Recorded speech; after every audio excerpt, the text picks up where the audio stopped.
Welcome to Haunt Topic Radio, the podcast for haunters by haunters.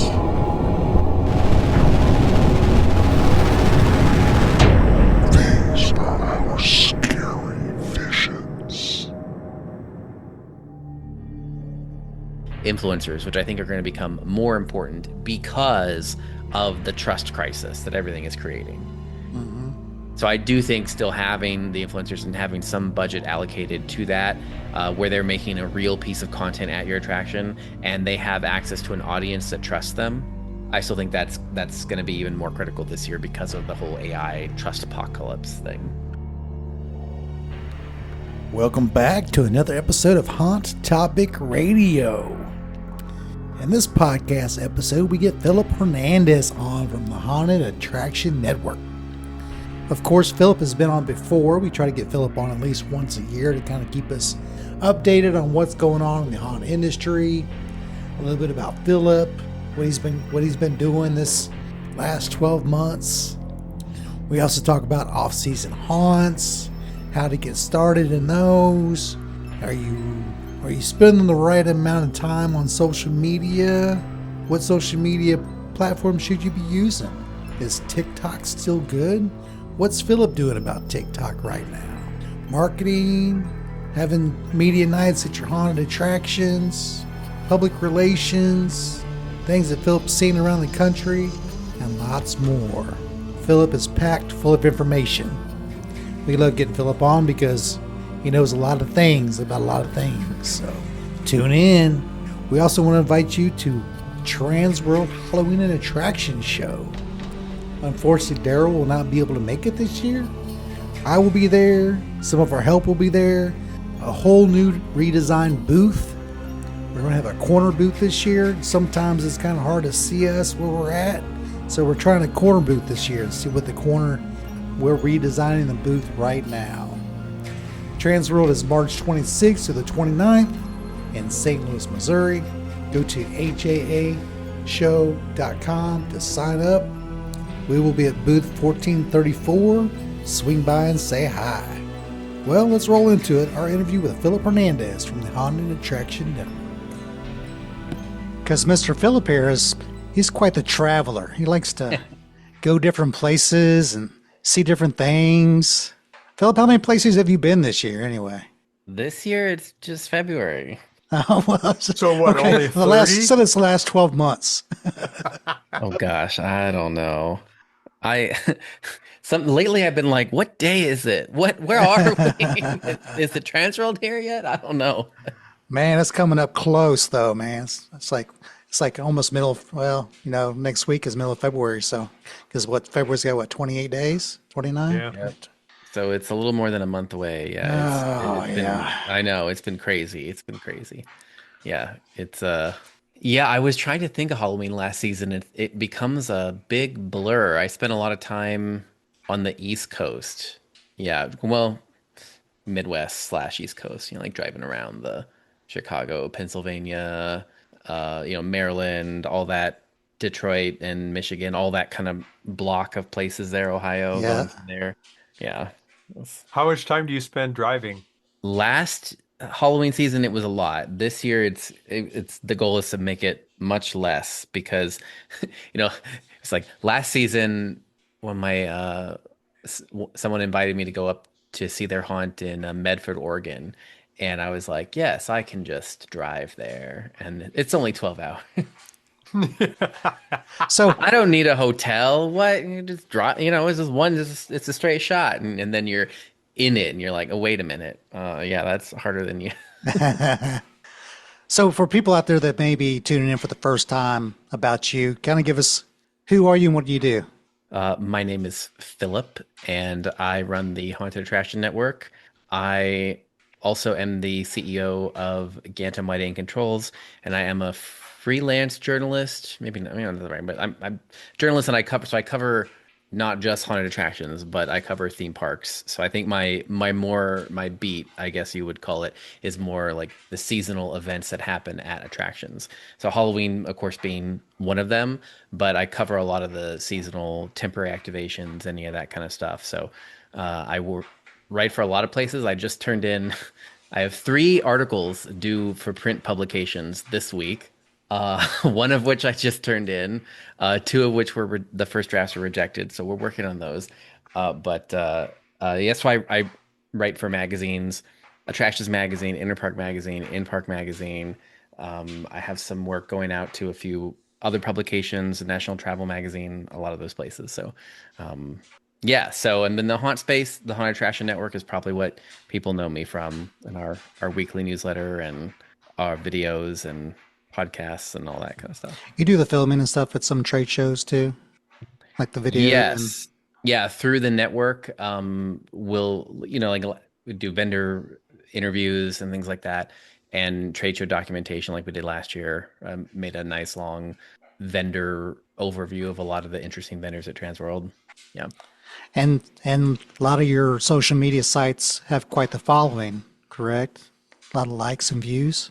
Yeah, so that's interesting because I see it from a lot of different dimensions. Because as someone who pitch, like, it's like I see it from kind of every dimension. So I do run my properties, which are the network stuff. So on Facebook we have like 320,000, and on Instagram I have like 50-ish around there, 50,000, and TikTok we had 90,000, and YouTube is like 130, right? But then I also sometimes will create media for other places, like for Attractions Magazine or Impark or any of those. So I'm thinking about it in multiple dimensions. And then of course from the B2B side, sometimes we hire people like at Gantom to help with videos or to help create content, or I'll partner with someone to do that. So yeah, like it's all the content's really it's scattered all over the sphere, and depends on the medium and the audience too, right? Because I think for the Haunted Attraction Network in particular, I'm trying to focus it to be more about kind of like the local news of the haunt industry is kind of, I think, what we, especially in our newsletter and that kind of stuff, that's what we go for. But for YouTube and TikTok and those stuff, it generally is more general Halloween, just because that gets more views, right? People like, Short clips and yeah, they just want to see the sexy stuff, on some of yeah. those shorter form platforms, which is fine because that also benefits haunts. It's really all about for the haunt stuff. It's about what benefiting the community. So the reporting that we do is mostly for the community, like inter-community reporting, like what are haunted houses doing for Valentine's Day, and what does Alan Hops think about AI, and those kind of things. That's our reporting. But I think some of the videos we make are more in the general audience frame, and as a way to just promote haunts. I think is like you said, the sexy stuff, the lights yeah, and the that's right. sounds, and like ooh, and the actors, yeah. Yeah, So I follow it all. Yeah, I watch it. I do have like 5 YouTube channels, so that I run, and then I work with other people's channels too. So like, I have one. I have one that is just like haunt education, the haunt one, which is more just inter haunt industry, and then I do have a separate one that's for the weekly Green Tagged podcast that I do with Scott about theme park trends and whatnot. So I don't know.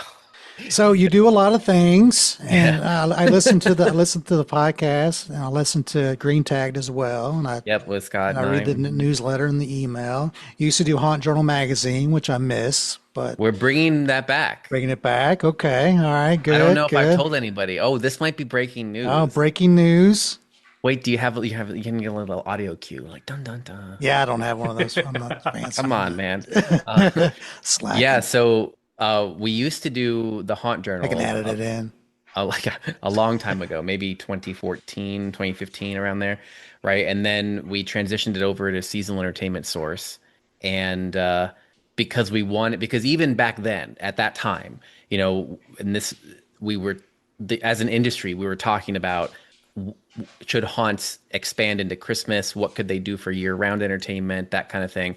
And remember, this was like when Transworld started putting the Christmas show there, so it was a big trend. And this is like, I sound really old, but like maybe the kids are like, if you're only coming to it recently, I think you might not realize that it wasn't always that way, right? And it was like Halloween, the haunts were a linear single experience you went through, and we didn't have midways and opening year round and Christmas and da da da da escape Yep. rooms, and that was all later, right? So originally it was just about Haunt, so it's Haunt Journal, and then we moved it into seasonal entertainment source because we wanted to cover how haunts were expanding entertainment and going beyond just the Halloween season.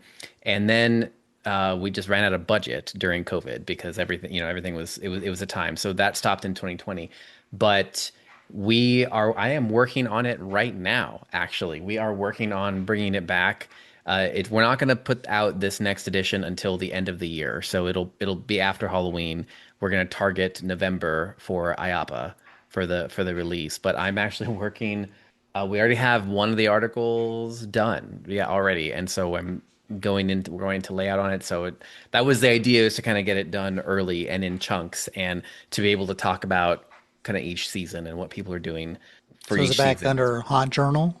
Is No, it'll it'll be be in under there? seasonal entertainment source. We're going to Okay. keep it on the wider lens a little bit, so that because that just that Covers that's more ultimately people. where it's Yeah. going. I mean, haunts need to get out of just thinking about operating during Halloween. However you choose to do it, you can choose to do it like Alan Hops, where he gamifies the off season, and or you could choose even like how Ashley is doing it there at her haunt in Friday Nights West Virginia, where she's doing like a Cupid crawl. I mean, you could do however you want, but that's the trend, right? Is moving outside of just Halloween, and it's about training the audience to realize that this type of horror entertainment is available year round. Or you see people like the John Eslich, right, who opens up a whole separate Christmas venue for Christmas. So it's only that, it's a whole separate building, right, that's adjacent to his haunt, and his staff just walks over, and then they turn into elves, that literally, not scary elves, just like regular happy elves, right, and the Santa, and they do that whole thing. But he builds both year round, right? So that's why we're going to keep it called seasonal entertainment source, because you have this thing that it's more seasonal Right. about the different seasons. It's not just about Halloween. So we're gonna keep it like that. But we're already working on the articles now. I'm working on them. It's just me. Just like you don't have enough things to do, Philip. Well, I need to finish my book of the history of Halloween in Hong Kong. That got to get done too. Oh, all right. That might need to be a 2027 project, maybe. I don't know. Just I roll it haven't off. quite given up for it yet on this year, but the way things are going. Do you have a ghostwriter that you can employ? I used to. I was just having this AI discussion with Alan, right? Where back in the day, when we're talking about, like, back when we used to do the magazine originally, right? I had a transcriptionist. Like, her name was Megan, and Megan Spells, and I would send her transcripts, or I sent her the audio files, and she would transcript it, would type it out by hand. We did have two underwriters at that time, or not, junior writers, I guess you'd call them, like staff writers that would help with outlining articles. So we had like at least those three, plus an editor assistant and me, to put it together, and then the graphic designer, right? And I think AI has, now you can get pretty good transcripts from AI, and you can get help with all the junior writing tasks. Can be a lot of that you can use AI for.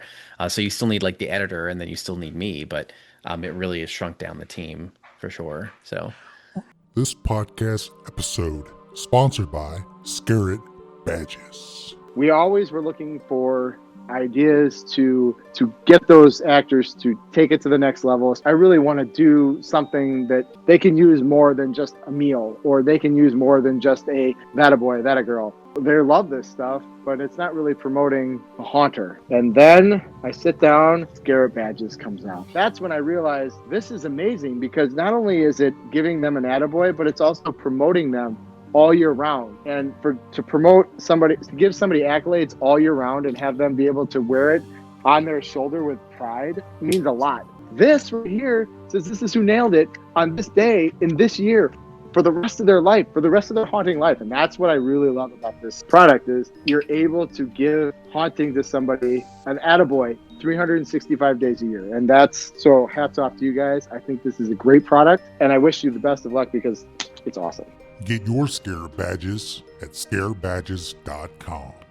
yeah, That's a good topic. AI. So now AI is kind of all over the place, and over the haunt season, we saw some AI images and videos come out with about haunted attractions that were open, and people were kind of debating: is this good for business? Does this make your haunt look bad?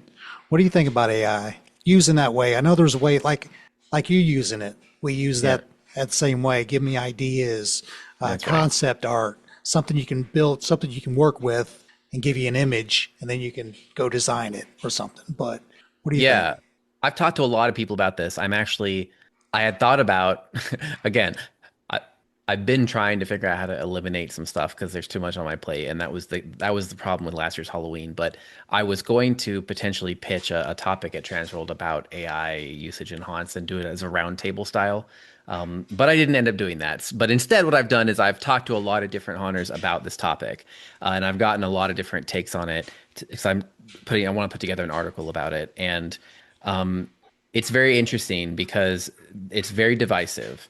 But something one of my mentors told me about it is that anything only means anything because humans give it meaning. So, in other words, like the humans are the ones that decide that the thing has meaning from the beginning. So, it kind of, and that kind of jives with my personal thoughts on it, in that now that the genie is out of the bottle, I do think it in many ways is like spell check, where you don't like, as in, you don't judge the use of the tool, you judge the human giving you the work, right? Like as a teacher, as a reader, as a consumer, as anything, you're looking at the thing, the end thing, right? Because you as a human are trying to decide if this thing is good or not, i.e. you are putting meaning on it, right? The AI doesn't Hmm. know. It's not a human. It actually doesn't know what's good. Like that's the key. Everybody always forgets is AI does not actually know what's good or not. It only know it's up to the human to put that interpretation. So in that way, I sort of feel like we're going to get to a point within the next few years where you're just not going to be able to tell it all.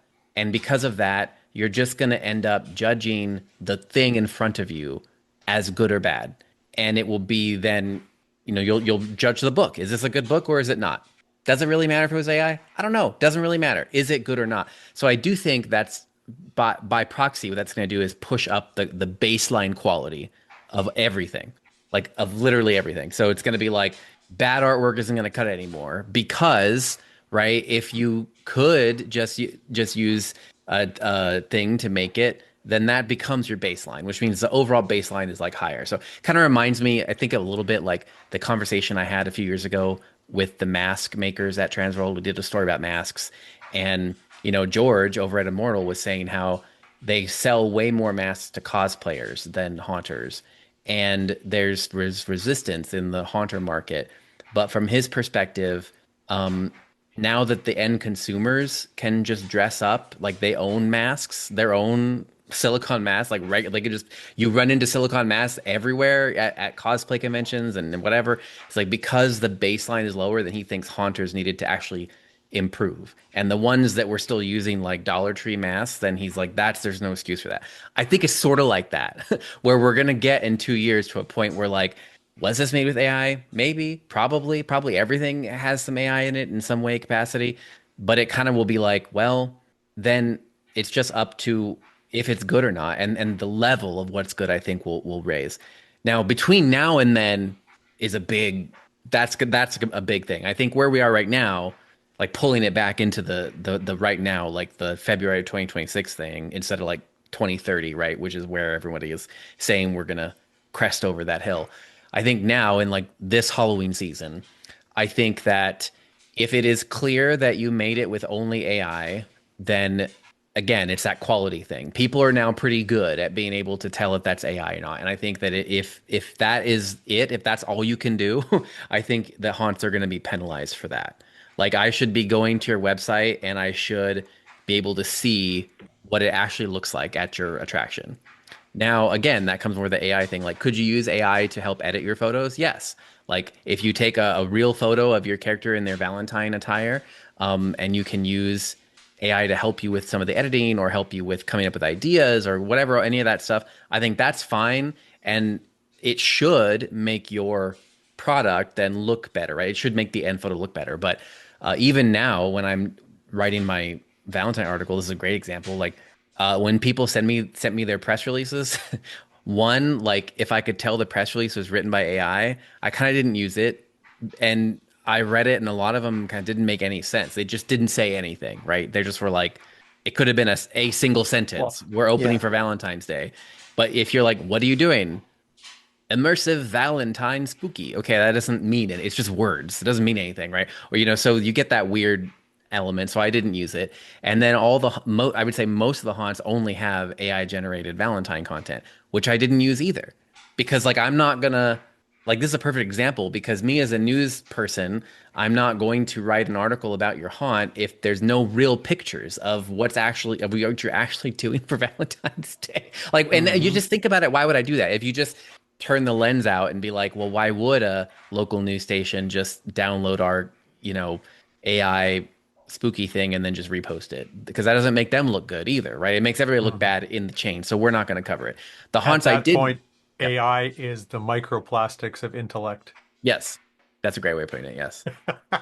And yeah, it's already there. Like we're realizing now where microplastics are in everything.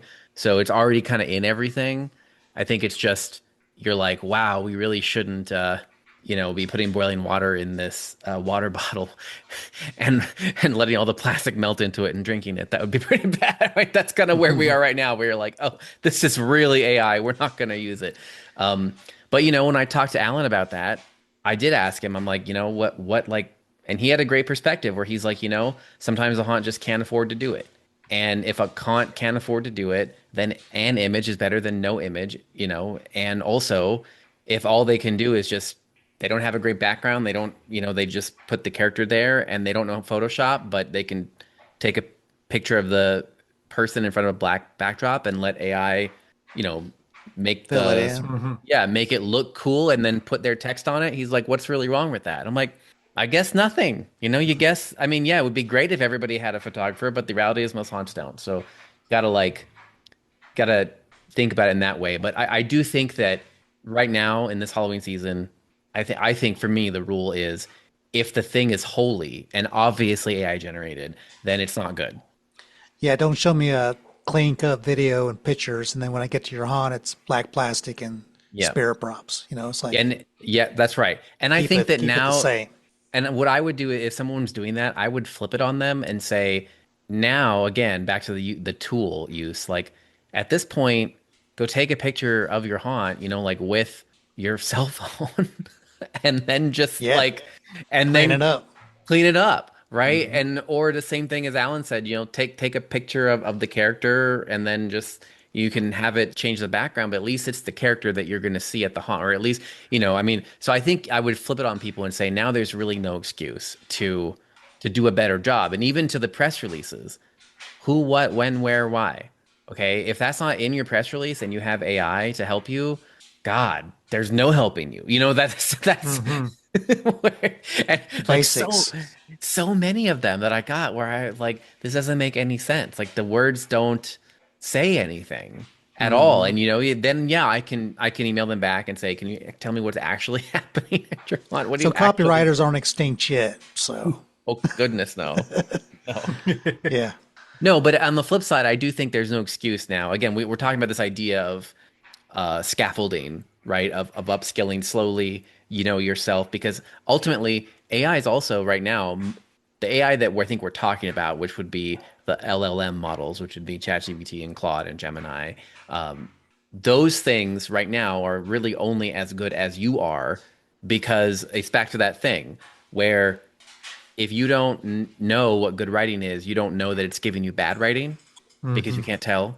And so it scales with you, with your skills, right? So, but at the end of the day, though, I still think there's no excuse now at this point, because you can just tell it, here's what I'm doing at my haunt, and when we're opening, here's my ticket page, write me a press release. And it should be able to get you like 90% of the way there, right? And then you just correct it or add in details.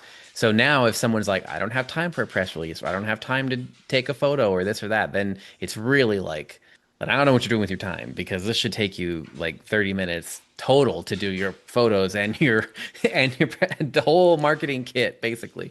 Well, So like do the backdrop things. What I recommend is, okay, maybe you can't do your whole haunt that way, but pick out 3 or 4 scenes that you would just go 100% on, and then use those scenes for all your videos and all your photos.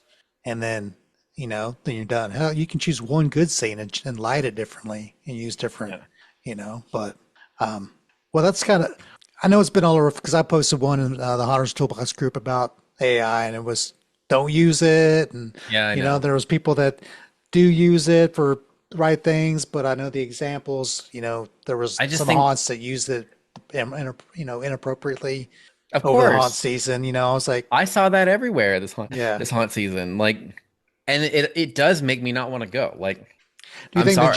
the general audience cares, or Oh you yeah. think it's okay? I think especially who we target, Right. because we're targeting younger audience, and it's it's easier for younger people to spot AI content, Hmm. than it is for older people. And so that's our target market.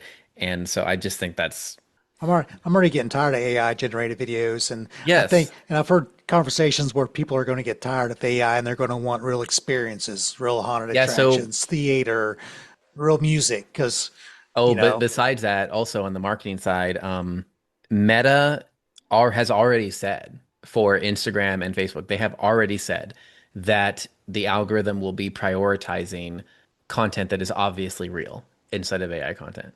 They've already said that. So like going yeah, into haunt season, like so it's really interesting because I do think we're going to see a little bit of a swing back where when I was starting out, like I think back in the day, right, you were like trying to make a like really great cinematic commercial, and you it would like if it looked really polished, then it was like, oh, this is a high quality haunt, right? But now it's like if it looks overly polished, it's people are thinking it's probably AI. And so hmm, it's almost like the videos that are clearly shot on a phone that are not edited, that are because they're real, where you're just walking around and showing your rooms. That's probably a better bet now because it's obvious it's not AI. But so we don't know exactly, you know, Meta, they talked about it, but there's also some of the people who wrote an essay about it. So it's out there. We don't know if they're actively favoring it, like if they're actively rewriting the algorithm to favor real content or not. We don't know that, or if that's just user preference or a trend they've noticed. But it's out there, even in marketing. Like it's out there. So it's not just like physical experiences. It's like also like the marketing content that you are creating. If it looks like it could be AI, people will, it's going to trigger well, there. people crave that stuff now with the influencers that are just in their car, Yeah, talking on the that's phone right. or walking around. So they That's want, right. That's right. they want that Yeah. being authentic, right? That's right. Yeah, the But authentic content. Yeah. I mean, it's just you trust the person a lot more, I think. And I think if you can show your haunt in an authentic way, that's going to be what we're trying to do this year, at least from a I got to marketing ask standpoint. you because Craig wants to know about TikTok. So what have you Yeah, changed differently on TikTok?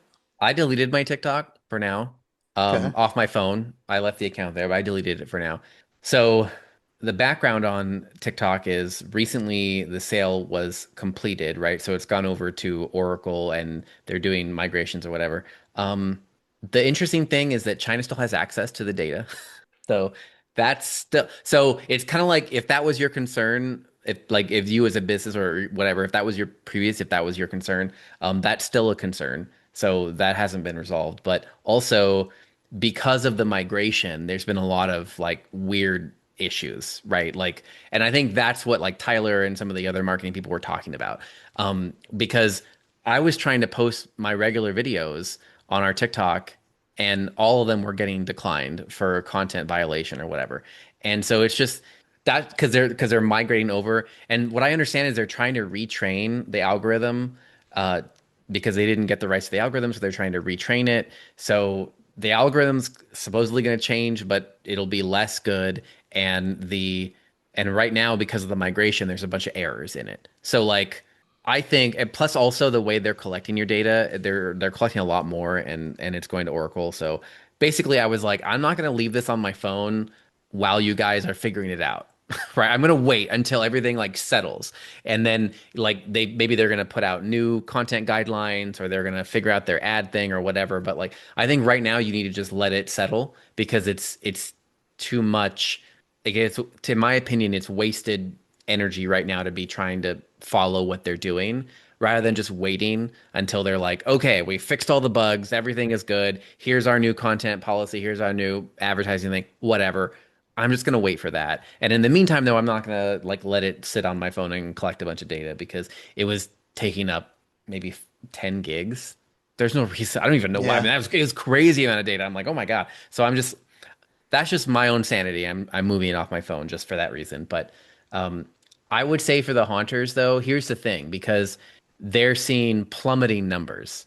Like the TikTok installations are skyrocketing right now. So I think for hunters, it's a holding pattern, right? It's like watch, kind of keep it in the back of your mind as like what's going to go on with this, and then check in a few months later and see, have people returned to it?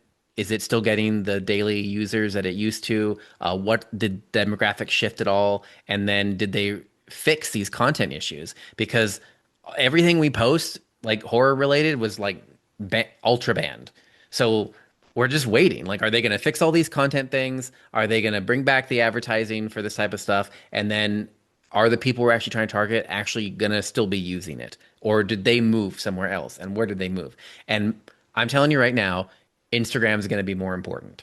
Like for because of these reasons, I think YouTube Shorts and Instagram is I think where you should be focusing more for now until we figure out what actually happened. Like the dust has to settle at TikTok. Because then if they fix all the stuff and everything does, then it's still you're still waiting to see if the users you're trying to target are still using it. Right. That's the other thing. Because sometimes, when there's a bunch of errors in an app, people leave it. So how much are they going to shed and how much are they going to regain? All that stuff we're still trying to figure. Have you checked out HauntersToolbox.com yet? It's free to join and full of useful information to help you start and grow your own haunted attraction business. All the information on HauntersToolbox.com is created by the pros who do it. We have a library with ebooks and presentations on topics like creating an employee handbook, starting a business plan, or the best types of lights to use at your haunt, plus a lot more. You get instant access to the library plus free video masterclasses by the experts in the haunt industry. Classes like Alan Hops from Dark Hour Haunted House teaching scare acting, or Philip Hernandez from the Haunted Attraction Network teaching marketing and social media, or Leonard Pickle from Hauntpreneurs teaching haunt design and construction. I even got a few masterclasses in there as well. You don't have to do it alone. Let us help you. We also host monthly live masterclasses to steer you in the right direction so you don't get lost. Once you become a member, you also get instant updates on our next masterclass in your email so you don't miss the next one. And if you need more one-on-one help, there is an option for that as well. I would be honored to help you get your attraction started or help you grow your current one. I know what it takes. Let's talk. If you're interested, you want to start and grow your haunted attraction, go check out HauntersToolbox.com. Don't be scared.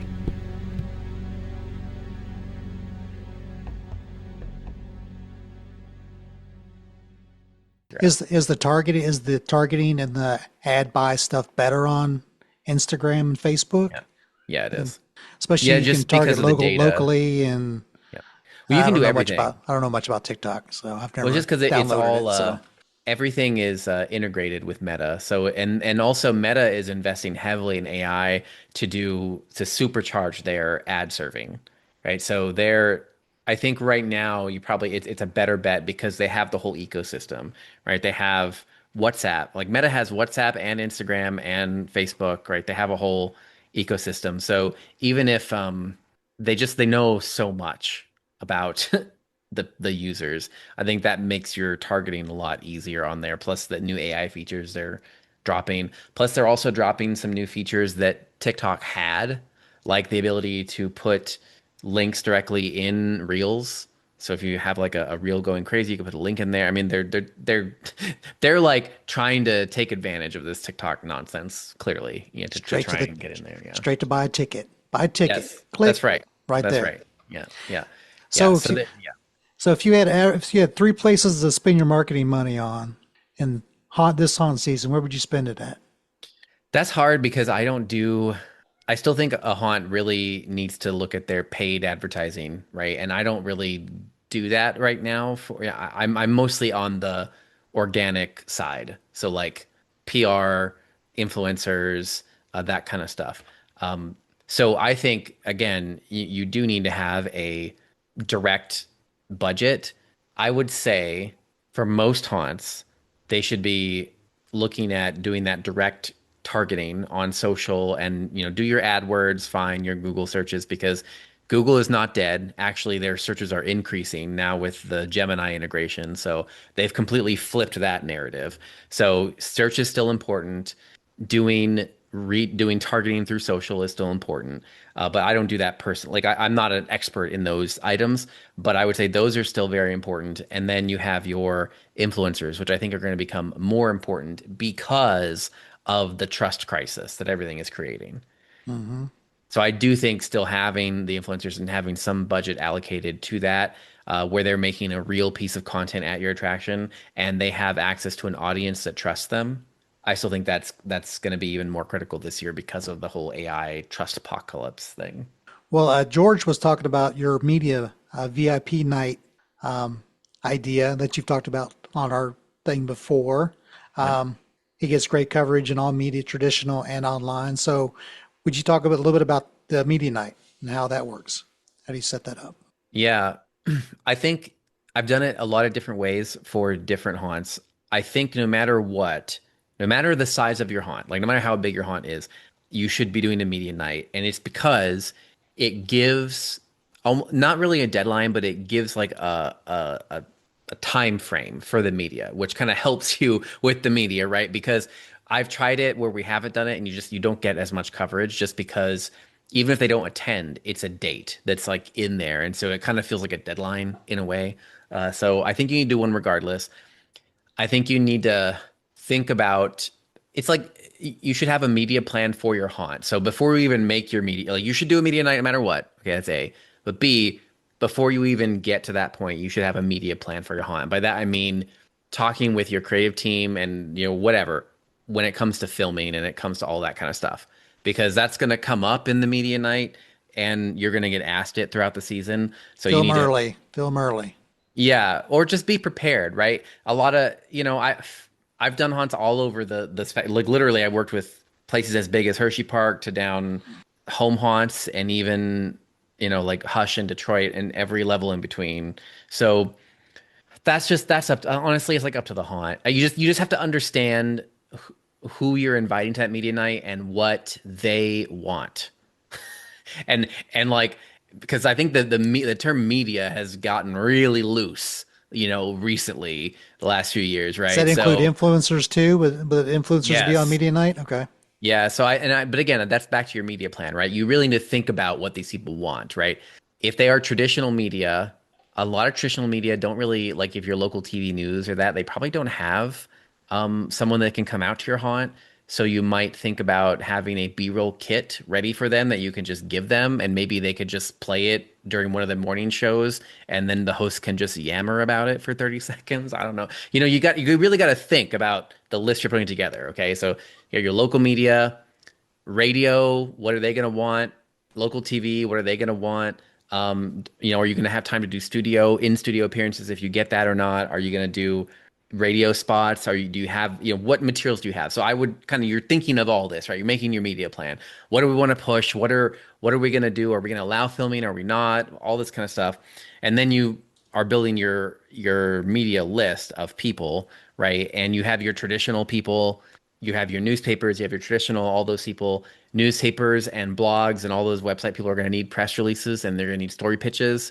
The commercial news, classic news or whatever, they're going to need a B-roll kit, like like a 30 to 90 second of just B-roll that has exterior and kind of music and non-music, vertical and horizontal, no Make sure it has watermarks, no all your anything. information in there, date, Yep. Yeah, time, I can show you examples of all this, website. but yeah, basically it's just a kit they could drop in for broadcasting and all Yeah. that, and they need rights to do that, all that. You gotta have all that ready for them. Okay, then you move into like your influencers, and then even in your influencer sphere, they're all different, right? Because you have some influencers that only show up if you pay them.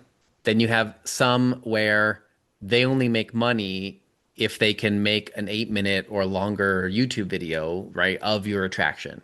So they're going to want to film, right? And then you have some that will just bring friends and they'll make a reel for you, but they just want tickets and to just hang out. I mean, you have got to really think about what each one wants and the spectrum of here, and that way you can make sure that you're giving each of them what they need. But yes, that Do probably you- was too much information. Ask do me you- follow-up questions. Do you say so?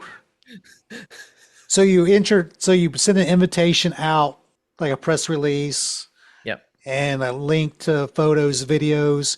What kind of stuff is there food when they get there? Or is there like a VIP experience that they get? What kind of stuff do they get?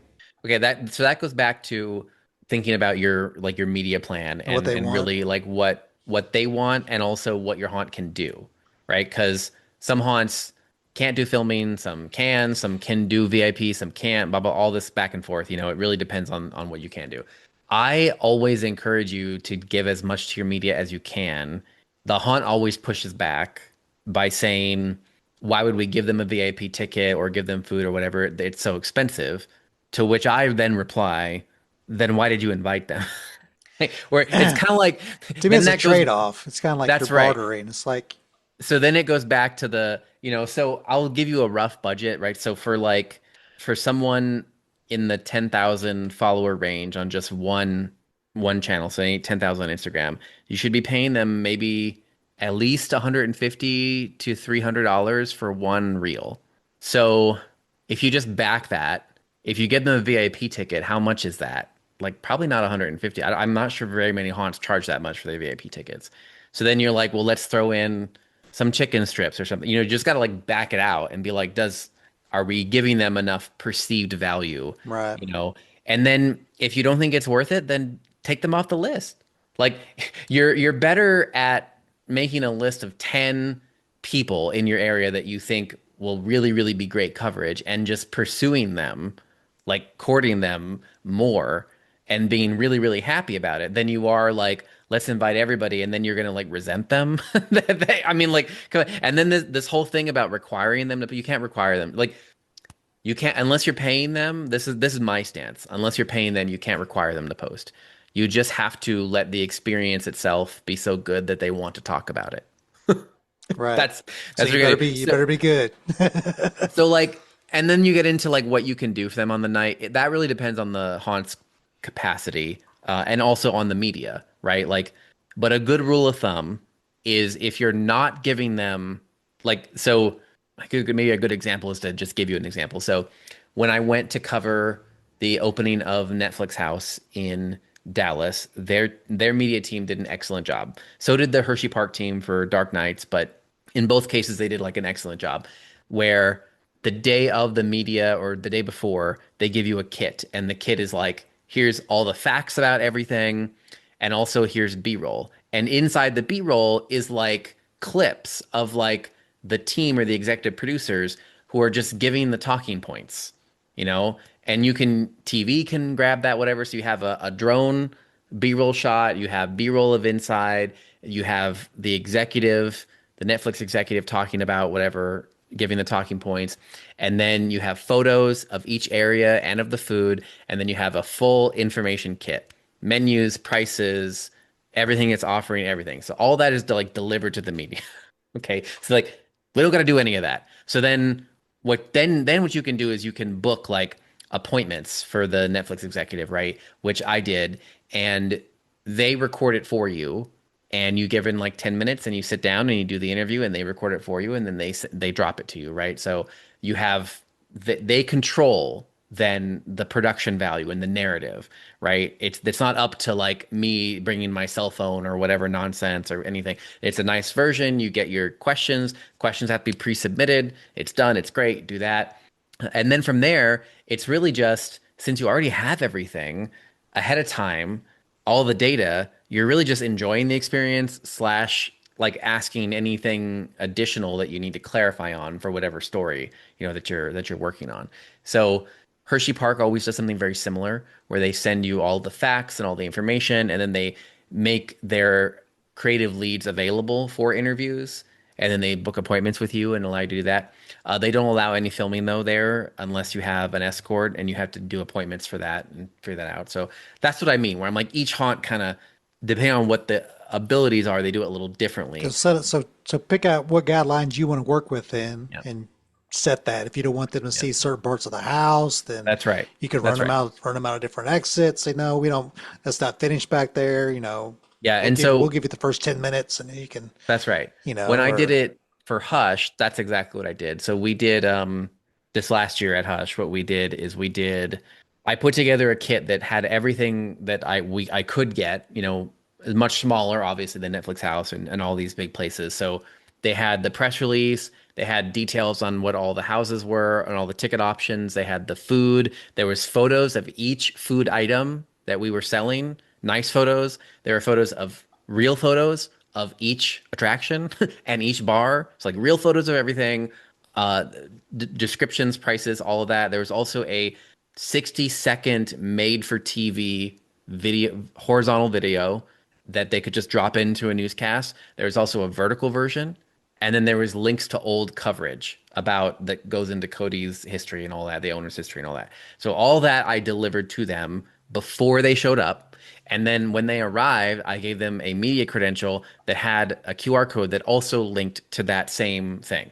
So even if they were there and they didn't want to take a picture of the food or whatever, they could just download the thing and share it to their stories in real time. So they had everything they needed. When they just arrived, they had everything they needed. Okay. Then we did a reception for them. It was catered reception. We had a table, a display table when they walked in for the reception. The reception was 30 minutes. The display table had all the food that we had for this year for the haunt, and then it had little placards so they could take pictures of it and do that. And then they had a separate from the nice table, there was a sample table, right? That just had like the plastic cups and the sample sizes of shots and all that kind of stuff. So they ate first, and then we took them over to the main stage in our midway where we gave them a presentation, a short version of all of our main shows back to back. So normally that would take a whole night, where you would have the different shows perform on the stage. They would go through all their stuff. We did a shortened version. They did it very quickly. And we had an MC that said what the title of the thing is. Like, okay, here's our fire dancers. This is normally, a 10-minute show or whatever. We're going to show you 3 minutes of it. Boom, do that. Here's our performer. He does this. Here's our ballerina. She does this. Here's our aerialist. They do this. Blah, blah, blah, blah. 1, 2, 3, 4. Done, right? So already, before they've gone into the haunt, they have everything they need to write their stories for any medium. They have samples of the food that they've gotten to taste, and they got to see the food if they want to take pictures and make stories, and they've seen all the entertainment. From there, I only let people who had appointments film, and I filmed them. We didn't let any cameras in, and we only let them film in the first 2 segments of the haunt and not the finale, because the finale was new and we didn't want it ruined, like the surprise ruined. So I filmed it to them. I filmed them. And then afterwards, I sent them the footage that night immediately. So they had everything. And then what that also let me do then is when we were filming them, I got their permission to use it. So even if the media didn't use it, we could still turn it into a reel and then like tag them and added them as a collaborator. So we had 5 appointments. So I had 5 videos of that. So I had 5 videos of media getting scared and jumping. So then I could repurpose that content. They could use it for their content, whatever. So that's what we did for our media night. We gave them everything. And then if someone couldn't go to the media night, I had a backup plan where they got VIP tickets and they could bring their friends and whatever. And we still had that media kit they could use. So that's how we did it. And that was a kind of like a good middle ground, because we still got to feed them and give them stuff and they got all the information, but they didn't film the entire haunt, and we didn't let them film after that date. So that was kind of like the cutoff. So unless there was a big celebrity, which we did have 3 big celebrities last year, and with the celebrities, I made appointments and we actually like moved the start time of the haunt, and we had to do a lot to accommodate them. But that was the exception. But we didn't allow anybody else to film, because that was like it. Like, this isn't, if you want to get a filmed thing, this is the night. Were you allowed to film the celebrities? Yeah, so yes, because we kept it the same deal where I was doing the filming, but it ended up where we could only use one after the fact without, so even though we filmed it, we couldn't use all of them basically for our own purposes. It was only one that we could use. Okay. And that was Angry Grandma. So we filmed Angry Grandma, and they're okay with us using it. Yeah. Well, And a different, it's kind of media related. We did radio ads our first year, and the DJ came out. And they, of course, it's like, $500 spot. They come. He wasn't expecting to go through the haunt, but we asked him to go through the haunt, and he went through the haunt. So the whole thing. I mean, our haunt was probably 20 minutes long, so he would film a little bit, then break, and then come back, and then he'd be stuck in the haunt. And he said, and then then we got to keep the audio because I asked him for permission to use that, so it kept the audio of him getting scared. So I ran that and other different ads. Yep. So That's right. scary enough for 96.7, and Yep. it's Yep. so kind of played that. So yeah, repurpose everything you can. I think Scarlet badges are one of the smartest things I've seen in the industry in a really long time.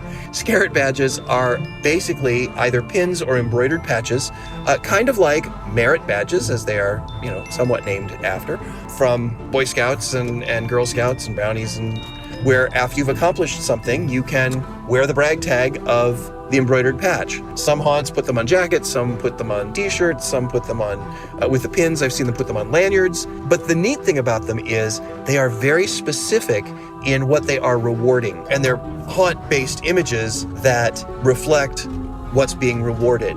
It's retention, it is bringing people back, and it's actually giving your haunters, your haunt performers, the ability to share that they are haunt performers. And, oh really, you're a scare actor.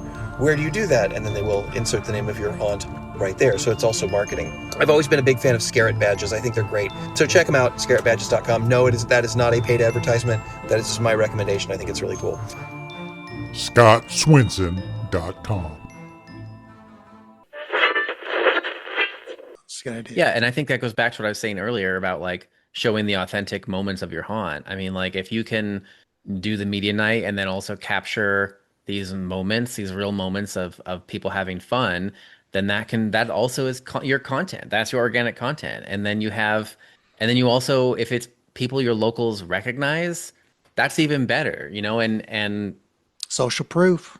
that's right, social proof. And that's the thing where I'm like, you don't have to lie about it. You don't have to like use it. I mean, you could just, and it doesn't have to be even this complicated, right? If you know that there's some local celebrities in your area that you can get, and I don't even mean like real, I mean like a city council person or the mayor or like the football team or what. I mean, you can think outside the box a little bit and you can say, can we record you in exchange for these tickets and whatever? It doesn't have to be, where you're pitching influencers. It can be, you can scale this, Some local, yeah. to do it. And then people. and you just think about it as this is your time to gather marketing content. So you're repurposing it. So if that makes the haunt feel better, because I know the haunts are always like, oh, it's too expensive. And I'm like, how many animatronics did you buy at Transworld this year again? Remind me. That doesn't count. Yeah. That's different. Yeah. Oh, yeah, I've heard. Daryl, is there any questions out there you want to address while we're talking about social media and No, not off the top of my head. I think you guys have touched on pretty much everything. What's hot, what's not. And hopefully that gives some insight to the folks. Go ahead and read in the chats after this. George Luco, who is from a haunt in Saskatchewan, Canada, has linked to his media night and explained a bunch of things that kind of back up what Philip has been discussing. And you get to see somebody who's actually using this that's in our chat. So folks, go ahead and take a look at that after the fact. But also continue to post your questions in our chat so that we have something to talk about with Philip, because otherwise he will just wander aimlessly. That's true. I'm looking at what are the comments. how early should you send out the invites to your media night? Or does that just depend on whenever you're ready, I guess? I would say a couple months, but I don't know. So I think that also really does depend on your local market, right? I think busier markets, earlier is better. So we should break this up and think about this. Like, first, if there are people that you are like really trying to get at your haunt, I think that it's never too early. Right. Yeah. So for example, well, when I was at IAPA this past year, like there were like the Hershey Park team was already trying to plan with me for this coming in. We actually just had an email earlier today about our plans for covering for the media for there at Hershey Park. So like it's so I think that part of it, it's like if there are some people that you really really want to work with or some partnerships you really want to do, it's never too early. If it's just cold calling and general items, if you're in a smaller market, you could probably wait till closer. If you're in a busier market, earlier is better because the busier markets, right, people fill up, their calendars fill up. And generally, I think the sort of the loose kind of rule for a lot of these uh, places, like with traditional media, if they don't have someone, a local reporter on the beat, they're not going to come anyway. Like, there's it's kind of not going to matter if they don't have someone locally that can go, Or you that know, wants to go, like, oh yeah, I yeah, want to go to haunted that's house. Let's right. go Then check they're it just out. it's kind of like not going to happen. But Right. then when it's the influencers or any of those people, um, I think a lot of them, like in my area in SoCal, there's a lot of them where like as long as there's food involved and you tell them, they'll just pencil it in. And so Yeah. it's kind of like, that they already commit to it or whatever. If you're in a busier area and you are a smaller haunt, you just got to consider that you don't want to fight with a bigger show. So I think about some of these big areas like here in SoCal, Southern California, there's Halloween Horror Nights, there's Not Scary Farm, there's Six Flags Magic Mountain. They coordinate so that they don't overlap on the same night because that would be bad because then you're making people choose. So I would think places in like Philadelphia, you have like Eastern State Penitentiary, Field of Screams, Hershey. I mean, these places are all pretty big. You just want to make sure you're not like fighting with Right. somebody who's in your and like, because you want to make sure that you're kind of trying to And make sure collaborate you're on not times. competing against another event too that the media That's right. might be at. Maybe not a haunted attraction, but it could be a That's big right. football game or something, or I That's don't right. know. That's right. But Yeah, so it is actually a weird middle ground where it's like, you don't want to compete with any, like you want it to be a time where people can go, where, the families have time off or the people, if it's not their full-time job, that they have time, whatever. But then you also don't want to compete with other big events. It's yeah, like that weird kind of like middle ground. especially if a first year Mhm. haunt. First year haunt, it's hard to get Yeah. people there anyway. So, Yeah. That's um, right. Yeah. but if it's another world, like, oh yeah, let's go. Yeah. Um, so speaking of, we were talking about off-season events earlier. I know you've done a lot of things covering Valentine's Day haunts, and what kind of things are you seeing? I know it seems that off-season events are getting more and more, especially with permanent locations. People are trying to fill up their year with different Friday 13th attractions, Valentine's Day. Um, you think this is going to keep on going? It's just going to get Yeah. more and So more events added, and I think this year was, I don't want to call it the exception, but this year was like the year. If you were going to try Valentine's Day at your haunt, this is the year is it because Friday of Friday the 13th? 13th. Okay. Yeah. Yeah. So I think this was probably the best time for any haunt that was considering it to test it and to see what the local mood is for it. And it's like fascinating how this has evolved since even since the pandemic, where I think haunts now are doing a better job of understanding that you need to get out of the Halloween only type of mindset, right? So I guess what I mean by that is like I think like back in the day, it's like people would open for Krampus, Christmas was the top one, and then Valentine's has always been popular, but they would open Valentine's and it was like, we're just gonna turn the lights off. Oh, or they would do something where it kind of was basically just what they were doing at Halloween, Hmm. but it was just a different time. And I think there are still haunts that are doing that, but I think you're going to see that phase out. And I think the reason is because I think haunts are coming to realize like if they can get out of that Halloween mold and be more general horror, or just even change the genre entirely to become more of like a family entertainment center or something that's just a different genre, like an escape room or a different genre, then you can justify more year-round operations, right? Which is the goal. So I think that is the trend I'm seeing most is haunters trying to experiment with something that is not the same thing that they do for Halloween. Since I'm assuming they're probably smaller crowds, Yes. so they could probably do more of a Yep. dialogue type of story, There's a or bunch of a, stuff. where Yeah. they can host it, where someone actually hosts Yep. you through the whole interaction. You could change your story up. Maybe you don't have to change your scenes. Maybe you can change your lighting. Maybe you can do something different, right? You see haunters taking every sort of approach, right? So, yes, there is still the blackout approach, but then you see some, I think Horrorland Miami comes to mind. Not to pick on them, but just because they did email me a press release and I was like, there are no photos or anything. There's nothing here. Give me more information. And then they did kindly. And so I was able to talk more about it. But like Horrorland Miami, right? They're at a water park in Miami and they are building new attractions. So they're investing a lot of money in building these Valentine's themed attractions and Valentine's themed costumes and doing the whole like reskin. And they're hoping for it to be a thing that they reuse multiple years and for multiple weekends. So there's that approach, which is kind of like the Krampus thing.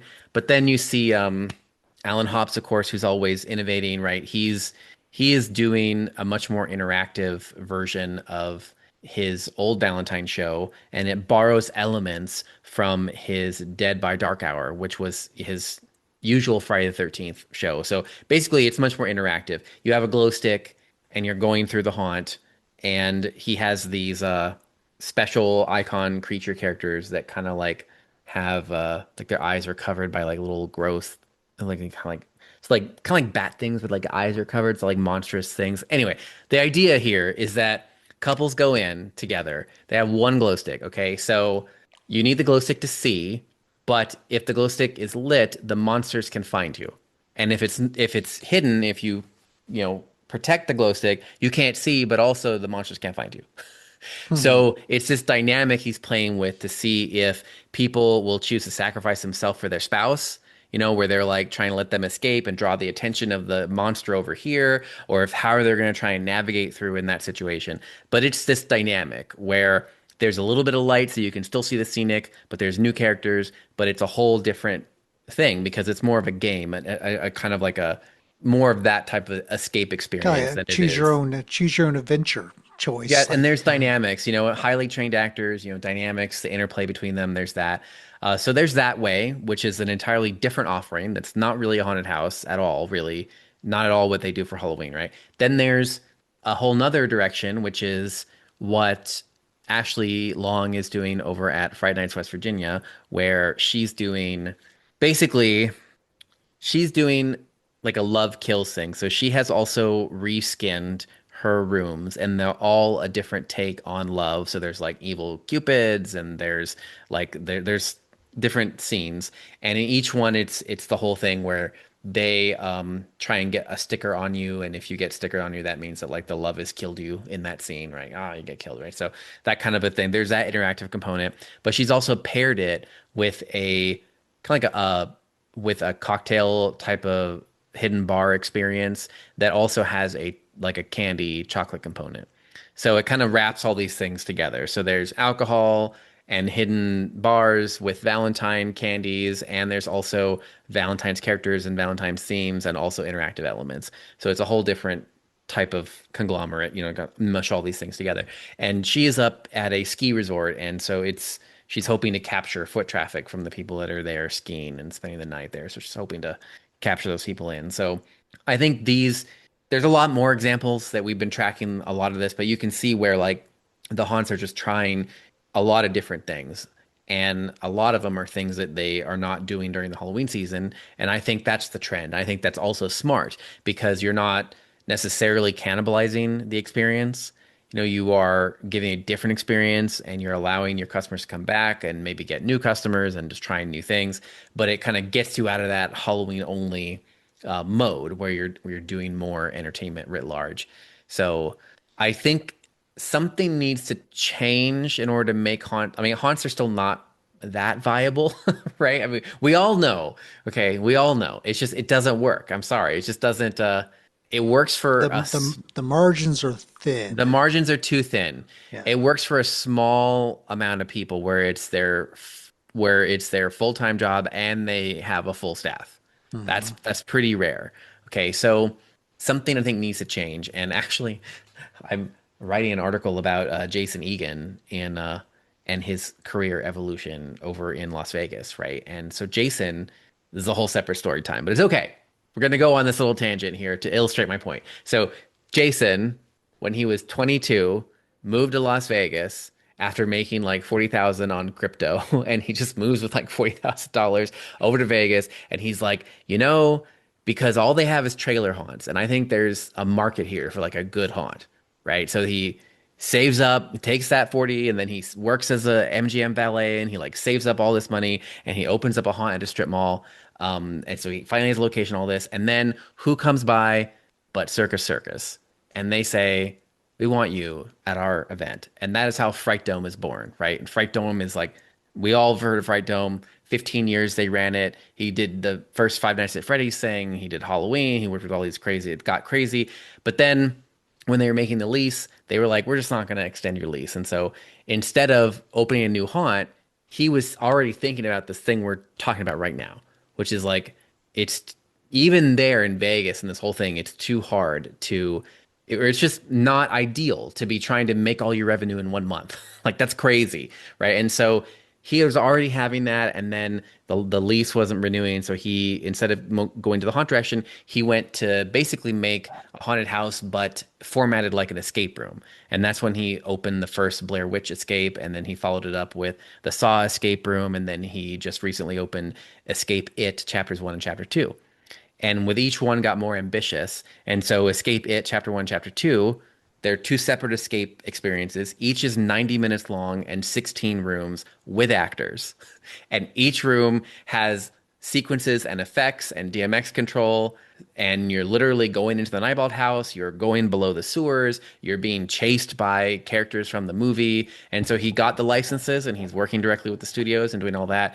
So you can see even in his progression where he's like, take what you know as a haunted house person, like I know how to make sets, I know how to train actors, I know how to do all these things, but make it a more economical business model where he's like, now people will pay more money per person to have a better experience, but also it can operate year round. I don't have to like make all my money in 1 month, right? So now, and that was a few years ago where he has been 5 like horror experiences all running year round in Vegas, right? And then his most recent pivot is changing entirely. He got the license with John Wick and with Lionsgate, and so he built the first John Wick experience in Vegas, which just this year received a Thea Award for outstanding attraction from the Theme Entertainment Association, which is the highest honor in the theme park world. And that experience, again, built on literally everything that he has learned. It's a crazy escape slash there's 2 bars. The Continental is built to scale from the movie. You go into the Continental, you can purchase the drinks that John Wick buys. Like it's crazy, right? The detail. But it's an hour-long escape experience where you have a bounty on your head and you have to get out, and he's all these same things, right? And again, it's like he's like, you kind of need to diversify. You need to think about what you're doing that's not just horror and how you can move out of that. So back to what I was saying, this story, I think his trajectory kind of illustrates all these points, right? Which is, I think this is where the trend is going. And I think that's the only sustainable way, in my opinion, is like, how do you think about doing more than just stuff for Halloween? Like, how can you go beyond that? And in Jason's case, you had the escape experiences and that whole stuff, and then it transformed into going into the action genre instead. But for the individual haunter, it could be something like with Alan Hops and opening up every month for his Dead by Dark Hour games, or for stuff that Ashley is doing. I mean, you see it all everywhere. So that was a really long story. Anyway, read my article about Jason. Yeah, that's interesting. I didn't know that about him. So Well, that's why a lot of haunts team up with like laser tag people and Yep. stadiums and tear in the corn. They have a whole Yep. pumpkin patch thing and they Yep. do stuff year round. So it's like if your setup is already integrated like that, that's a plus. But yeah, that's you got to market, you got to make your money all in a couple of months. It's like Yep. um, that's the model that fails because That does. Yeah. It just it it's just, doesn't. you have to do And the more stuff. scaling, I mean, we've all that we've lit I did it and I stopped because it was too crazy. Like Brian, Daryl, we were all in the middle of it. You know what it's like. You're having to hire all the staff. You're all your the cash flow, it's really hard because the cash flow, hiring people, sometimes your ticket money doesn't come in till later, chargebacks. I mean, it's getting funding. It's like not only are the margins thin, but there's all that drama with your managing cash flow and managing staff and getting it in and out. And it's like, the If you first do, step is always a permanent space. That's always step one for a haunted. yeah. Get a permanent space. And I Hmm. think then from there, it's going to become what can you do with it? And I think that we're seeing a lot of progress. 'Cause I don't know, is it just me or like maybe I was not paying attention, but I think 10 years ago, we were not doing all this crazy stuff. It was like, No, it was like you said, yeah, Krampus and maybe an Easter event, or yeah, or it was like you hear two or three. Now I listen to your podcast. I'm like, holy yeah. shit! How many we got like 50 Valentine's Day haunts open. There's It's like way more. There's way a over 100, like hundred. Yeah, nationwide. And there's a lot, but then we weren't seeing all this experimentation, all right. these horror events and stickers and interactivity and bar crawls and themed food. And it's like that. I feel like Hmm. all this is Midways are a big thing. yeah, They've come a long way in the that's last right. 10 years. So Yeah, because perceived value, right? In order to increase your per cap, they have to spend longer there which and be helps able your to do. revenue. Yeah, because you have Yeah. more things for people to do. Yeah, that's right. That's right. So it just feels like overall the haunts are moving way more towards the theme park models or the family entertainment center model, right? Where you're thinking of it more as a whole, as an evening and more of a thing rather than we're just paying a ticket price to go through a single experience for a few minutes and then we're done. That's Yeah, and the ones that have been here long enough have already they started way back in the day. yeah, Some of them were home haunts. Some of them started with just volunteers and worked their way up to what they are now. yeah. And I know there's many different ways to do it. And there's still some out there that do seasonal events and they do make a profit. Well, But they but you know they yeah, but probably like have Eslinch, yeah. right, they Well, I probably mean, have a lean crew. yeah. uh, the way you design your haunt, if you can design your haunt where you can get three different scares out of one person, you don't need a very big crew either. So it'll cut your labor cost down because you're not using as many people. So Yeah. And then stuff like what Eslich is doing, that's a good example, right? Like I mentioned before, like having a whole separate building for his for his Christmas Christmas stuff. and then being able to employ people longer because you have two big shows they're building year round, right? And then Hmm. you have double the amount of time to make up your revenue. And then you can be like open for half the year basically then, and then you're building. And then so it really, even just adding that season adds a lot, and especially if you can open without turnover time, you don't Hmm. need to reskin your haunt. You just walk them over next to the next door. Okay, here you go. And he has a Christmas bar, really nice Christmas bar. They do VIP packages and they sell out that stuff. And so does Hush. Where the haunt I worked at last season, they do a big Christmas bar there and they have VIP rooms and sell out the VIP rooms. I mean, same thing the theme parks are doing, right? It's these levels of experiences. Chris Stafford is really good at this too. Looking at how 13th Floor is expanded throughout the country. They don't just do the Halloween events anymore. They also produce events for other people and they do VIP experiences at all their stuff. And for Valentine's Day, I forgot about this. For Valentine's Day, 13th Floor, since they operate Dark Harbor at the Queen Mary in Long Beach, they're just throwing like a party where they're just opening areas of the ship and the haunt and but it's not a walkthrough, it's more like a themed party with the icon characters and they're doing improv and it's more of a relaxed event like that, a higher engagement event. So even they're experimenting with different models for this. So yeah, Yeah. it's You got to. I mean, host weddings, host birthday parties. There's people that are doing like dinner shows and Yep. I like you saw said, that. Yeah, people commenting on secret it. bars and different experiences. Like where you have a VIP ticket and you get to let in a different room. You know, you get a little different experience if you pay a little extra and come out with blood over your face or whatever. You know, it's yeah. They've done taunts have come a long way since the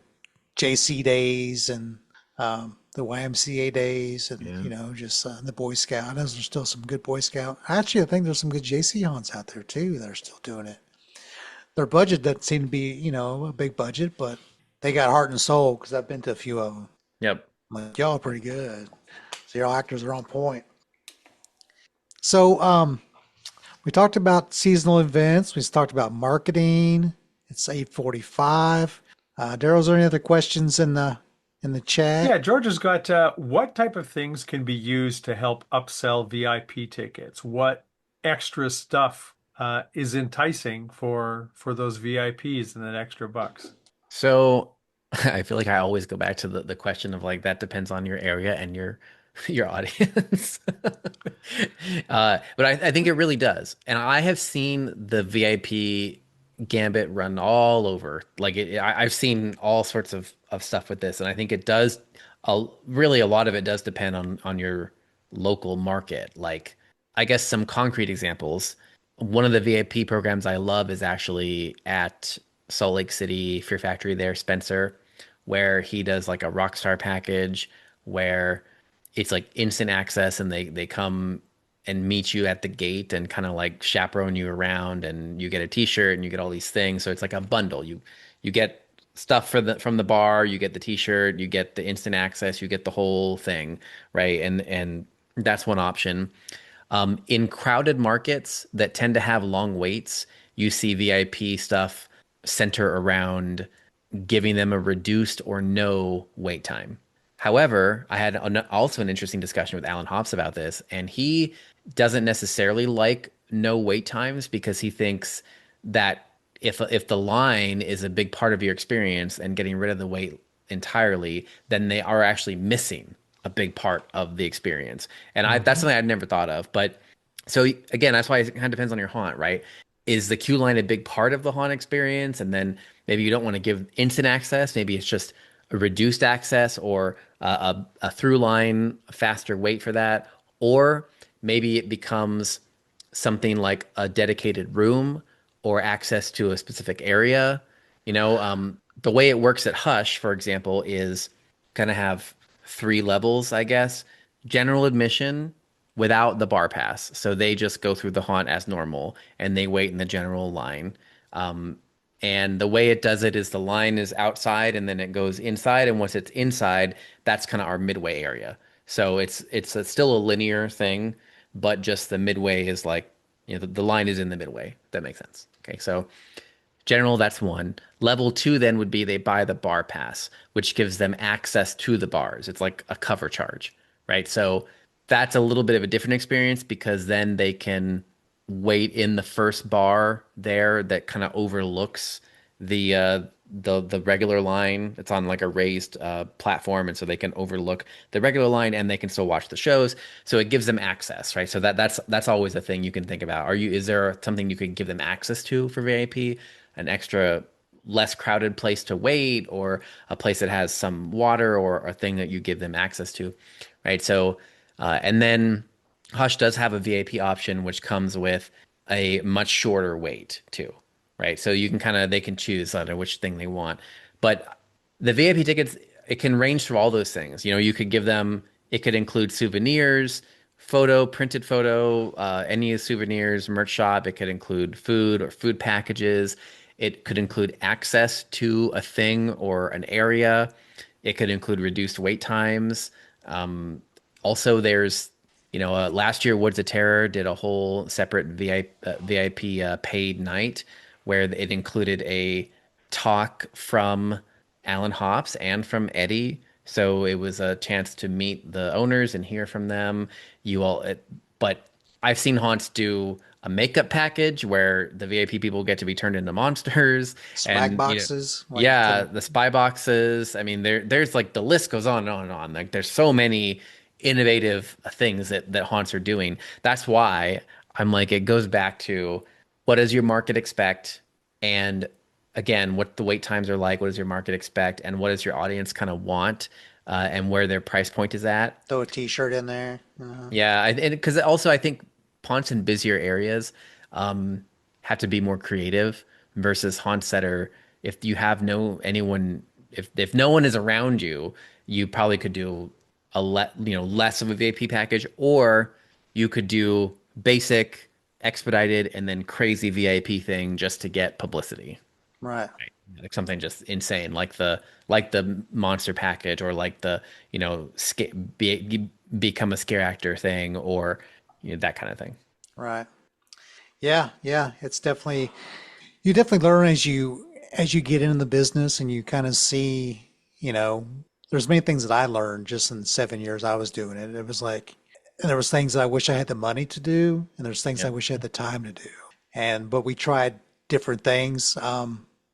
We never had any guests like I know some people use celebrities, have a celebrity out, celebrity Yep. night. I know that's a big thing with other haunts. Yep. Have Yeah, I a went I actually did. I went. See, it's funny because I forget about all these things until then you say it, and I'm like, oh yeah, I oh did yeah, I that. did that. Yeah. Yeah, I did that. Yeah, I went to Kevin Donovan from Everhaunt in Buffalo, New York, invited me this last season up to see his haunt, and he was gracious enough to pay for my gas and my hotel. And he does celebrity nights every night he's open. Like every night he's open, he has a different celebrity. And some of them are really big and some are smaller, but he has them set up. There's a table. So in it's not really his haunt's very small, very good, but also really tight. And so in the area that I guess you would call his midway, there is he has a little area where he puts them, and they can sign, they can do autographs, pictures. He has a little photo op there for them. So he kind of has a space built for that celebrity item. And yeah, he books every night of his haunt, and they come up, and I guess it works for him. Well, I know like backdrops become a big thing too, having different places that for the customers to take photos, make sure your logo's there. I know, I know some people, where's your logo at? There's like, Yeah. but we had Justin Hill on, and he was talking about how many different sections he has, just different backdrops for people to stand around and just take photos.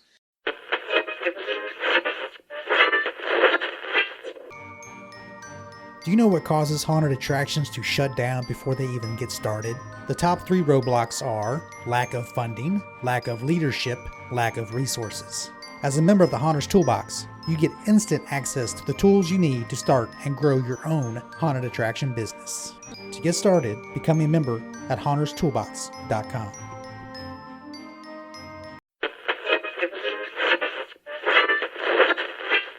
Yeah, that is a whole. I guess you could call that a trend, but I'm not really sure it's a trend. I don't know what to label. I'm thinking about this. I don't know what to label it. Back when I see this, you just need to name things, and now I will tell you a story about a haunt that says it. But I need the prompting. So on photos, I wrote a story last year with Carlos Rivas at Harris Nightmare. Harris Nightmare. It's a new haunt. It received the HAA award for best new haunt last year, and it's in like year 2 or 3. It's a very new haunt, but he opened from day one with 3 haunts and a midway. So he like spent a lot of time building so that he could open from year 1 with a very impressive setup. And he's in an old, not an old, but he's in a mall that doesn't have a lot of other people, so they kind of give him a good deal. He has permanent location he can build on. What he did was he noticed that his photo ops were so popular that this last year, so just in 2025, instead of opening a new haunt, because remember he already had 3 when he started, so he was gonna like add a 4th one or. So instead, he added a whole photo experience that's like multiple, I think it's 12 or 13 rooms. So it's basically a haunt, but it's a photo experience, right? Instead Right, of yeah. you're just walking through the scenes. The scenes are just photo ops, and each Hmm. one, some of them have little interactive elements. giant cockroach spray canister and you get to press it and the fog puffs out, or just fun little shticks to each. And there's some actors that roam around and take pictures with you.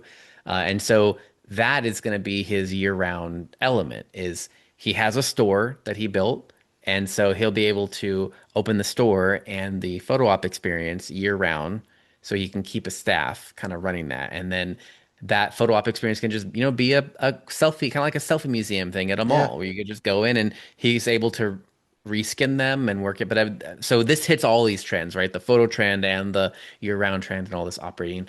And a lot of haunts have been doing photo ops so that's why I'm like, if you don't have photo ops at your haunt, that's like That's 10 so years that's ago. yeah, That that's like that's an so like old 2016 stuff. yeah, that's right. That's a very old problem. But the complexity of the photo ops, I think, is what we're seeing increase. And that is because it raises the perceived value of your haunt because people take pictures and they have that souvenir and then they share it. So it makes your haunt seem more valuable because it encourages people to take a moment to do a thing, but it also is marketing. Like it's just great. But I think it's no longer going to cut it if it's just the logo, right?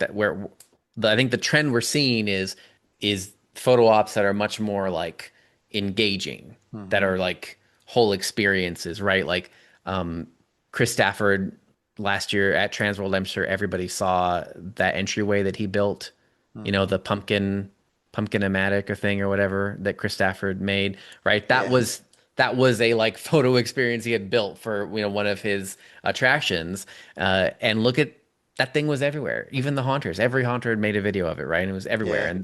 And for he also built a cider mill that was similar for the LA Haunted Hayride last year. And he didn't need to build the cider mill because the cider donuts are like just the donuts you need, like you order, they're like frozen and then you just like bake them.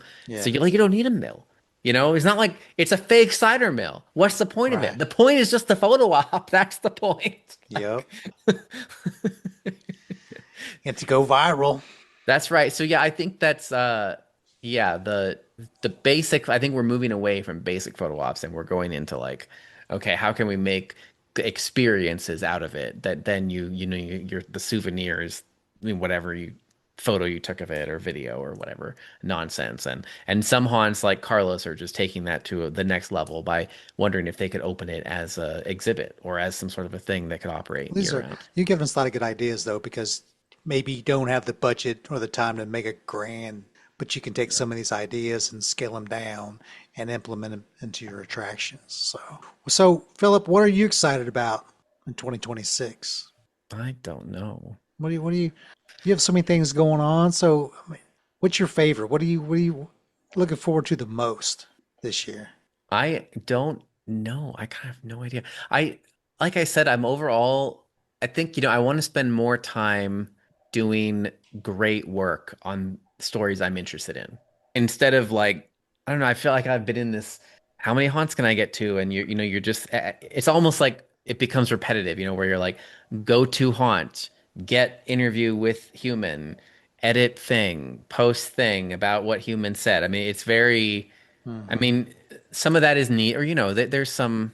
I think it's important to have that type of level of reporting for our industry because we don't have it. I mean, so you know, hearing what they're gonna do for the East Coast Harness Convention, bus tours, like that's important, right? But I mean, I just want to focus on doing great stories on less, like just less, and spend more time making a great story. So Like your story with the guy who started small in Vegas. That yeah, that like seems like like Jason, something yeah. something deep Uh, like that. And Yeah, I think just really focusing more and doing just better work, I think is what I'm looking forward to. So I'm definitely going to scale back the visiting a lot because I just think that's not what people need from us in a way. There's plenty of people that do video walkthroughs of haunts.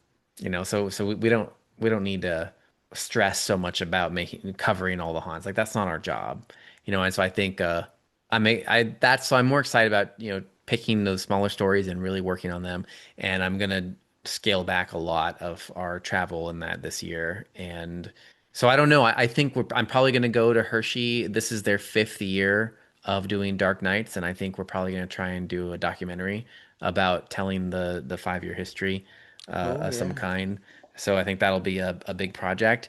And I am trying to finish my book of the history of Halloween in Hong Kong, so I might need to go back to Hong Kong to to get some um, pieces I was missing. Like I had written it all the way up to the pandemic, right? And the problem then, like even though it's like a history book, it still has to be like a good story.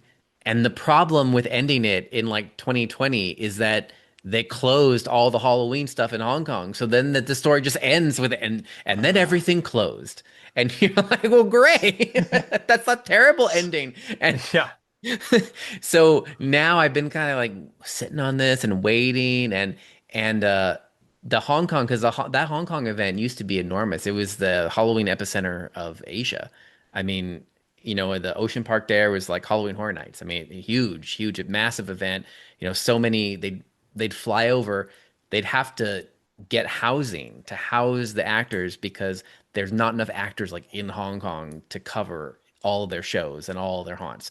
So it was a huge endeavor, and then it all just like crashed in 2019. And so I think it's finally getting back to where it was, and they have an in-house team again, and they're back to doing their own Halloween stories and their own haunts and everything. And so I think now is the year to try and Yeah. it's a better ending to the story rather Right. than and then the pandemic happened and Halloween just disappeared from Asia. The end. Like, You need please a buy couple the more. next book or Yeah. Yeah. so To be continued. yeah, to be Uh-huh. continued. So I think now that's a little bit better. So I think those two things. I have to go to London for Gantom in late September, and I've connected with the Traumatica team in Germany, and I think I'm gonna go there to kind of probably do a longer story with the Traumatica team, because it's something that American audiences don't hear that much about those events that are in international areas, and they're over 20 years, and again, they're almost as big as Horror Nights, and Mhm. it's a big event, and there's a lot that goes into it. So I think that could be a good longer story to tell. So it might just be those three things. We'll see. We'll See, see. we'll see if you can stay on track. I hope so. That's the goal. Okay. I literally like have to slap myself. Like, stop it. Stop it. Are you are you still doing like social media work for any other attractions, or Hush, or any other ones? Are you still taking I work for any attractions or people that I need haven't videos or decided yet. okay. We'll see. Right now, I am selling vendor highlight videos for Transworld. So if we're gonna, where I'm trying to pay for my ticket to get to Transworld and all the expenses and all that. So I'm selling vendor videos. So those are like a video spot for Transworld, and I think it's $300 for the video and the distribution on all of our channels and inclusion in our big video and all that kind of stuff. So I'm selling those, so those are still available if anyone wants one, but they're doing that. You have And a then we'll deadline? see. Well, probably when they're sold out. I think I'm just gonna do 10. So when they go, they go. Okay. All right. Catch me on the show floor and be like, Philip, you're gonna break my Okay. credit card scanner. But we're I'm doing that, and then I don't know yet about the during the haunt season because there's a lot of work with Gantom, if going trade shows and all that. And if I'm telling these three stories, I'm not sure I'll have the bandwidth to do any other items, but maybe. I don't know. Okay. Yeah. Also, because haunts don't ever have that many. The budgets are usually pretty low, right? So, Yeah, yeah, that was always our thing too, was trying to figure out. I'm more organic, like you as yeah. well, where I try to do things myself and parades and but I do like the off-season promotion, off-season events because it helps promote your haunt That's off-season right. too. The people that may not be interested in Halloween might come to your Valentine's Day haunt, and then they might go, well, let's go back and come back in October. Or, we'd have like stuff for the kids and family, flea Yeah. market, craft shows during the fall, and that brought in people too, parents that would bring their kids, and then, oh, we're coming back later. Yeah. So anything you do off season is going to, cross promote your Yeah. event too. So It's surprising. Haunters, I hear that over and over and over in all the interviews I do about the off-season events. And also that they're always surprised at the new markets that it gives them access to. you know, especially if they do stuff that's not just about Halloween, you know, or like, you know, Alan, Ashley, they all mention people surprised at, you know, the markets that they break into with doing those events. So yeah, we hear that a lot. Forgot to mention too that that I'm also excited about Transworld and the Oscars, which I am producing again. I'm the co-chair of the committee, and we're producing that again this year. And this year, we are going to announce them ahead of time. So that announcement is going to come out next week. The board decided that, like you're saying about the promotion, so like it just, I think it makes more sense to announce them early, because then the haunt can talk about it. The haunt can promote that they received the award. The vendors also can talk about it before Transworld so that people can Yeah. like go to the vendor's booth, or get that little bit of buzz. Uh-huh. And I interview most of the winners, which I'm getting ready to start doing this week, one a week from now through the Transworld. So that also allows me then to get that content out earlier so that people can learn about the winners before they show up. You know, Yeah. you get hear about some of the stories of some of these people before they actually show up. So that's going to be a big change this year. I'm excited for that because I do think it's better. Also, maybe it's just me. Like as soon as Transworld is over, I'm like, we're done. It's haunt season. You know, like I think that's like it. I'm not thinking about, you know, that's like my professional development brain is like this time. It's not like April, May, June. That's like Yeah. you better have your plan already by that time, or you're in serious. Yeah, it was like after Transworld, we were in build phase, and then November hit, then I was done. Yep. Because I didn't do any off-season events or Christmas stuff, so I was done maybe until after the first of the year, and then it started. Then it was well, since we're vending at Transworld, it was getting ready for the Transworld, so that's where I'm at now. Yep. Yep. But Yep. I don't know how I did everything when I was doing the haunt, so I don't know I how don't you did everything, either. Philip. I was thinking that the other day I was looking at I was looking at my like schedule for haunt season. I was like, wait, how did I do this? Yeah, How yeah. did I get to all these places, do all these things? And I don't know, but You it's time not helpful. traveler? Hmm? You time traveler? Oh, Maybe that'd be so handy. Right? it would be. Just think of how many haunts you could see in one night. You know, like when you're trying to make two or three in one night and they're like an hour apart and you only have like the 4 hour window that the haunts are Yeah. open and you're like, okay, if this haunt takes 30 minutes an hour and then 30 and then you're like, Just pause it and be back to your chair, and there you are. Yeah. ugh, Clone Yeah, hell but then you yourself. could be 6 times as tired in the same amount of time. That's true. yes. Wouldn't solve that problem, would it? Unless you clone yourself. No, because I would want to experience it. Having my clone experience it doesn't mean that I That's experiences true. it. Oh, So yeah. Unless it now was the clone could work the day job because it could probably figure out, how to reset people's passwords, and I could go to the haunts and there you experience them go. all. Right. That's so funny because that's always the thing about AI, right? Is we're like, it would be nice to have the AI do that stuff, you know, like the password, like you know, it's like I want AI to like wash my sheets and clean the dishes, and also I need to fix the disposal, and also there's that crack on my windshield, and you know, I could just keep listing things. That's what I want AI to do, Uh-huh. right? Like I don't want it to like write for me because I want to do the writing. Like, it's Right. always it's like ugh. Fun stuff. Yeah, it's like how do we, you know, take back control and free up our Well, I mean, time to we've do we've that? come With a the long stuff way. I've seen online, I would be worried about AI doing any of that. I know. Well, we've come a long way. So we have the iRobots, right? We have the ones that cut your grass now. Oh God, I know that. I don't have grass. So there's not sure I trust a robot with a blade, but um, My friends have a like robot cat litter slash feeder combo mhm. thing that like automatically scrapes the litter and feeds the cat, and you just refill it like once a month, and it like does it. I'm like, well, that's Right, cleans itself, and yeah. Oh, that's how fancy. yeah, seen the ones the robot arms that are making breakfast, and they're doing this stuff, and so I Yeah, see see, how like, things. that's the stuff. Yeah, keep me on my diet. Bake my chicken for me. Make sure I get my macros. Like, Be weigh like my the little chicken. be Like, like why the can't I do that?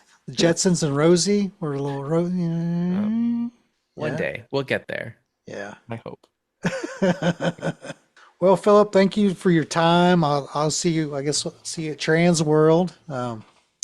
Swing by and say hi. Usually I get to see you briefly because by the time I see you, you're already about 3 days deep and I'm doing a less this hundred time, videos right? later. So I'm doing less this time, even okay, at Transworld. Yeah. So I have last year I was working a lot more for Transworld. I'm still working for Transworld this year, but it more on the PR side, and so it'll be a little bit less work for me. And then I'll be covering the show and getting my own content. So okay, yeah, hopefully it'll be because it was too much. I mean, it got very stressful last year, and also I have to go to IAPA Middle East, so I'm literally leaving at 4 a.m.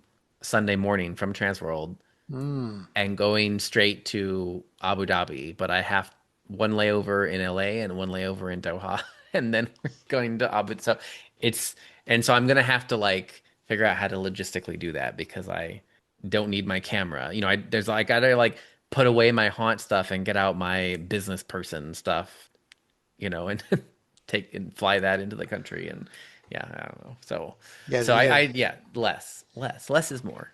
you wear a lot of hats, don't you? Trying to get less. We gotta Try eliminate, like less. simplify, essentialism. Right, right. I Ask me understand. how it's going in October. Yeah, we will.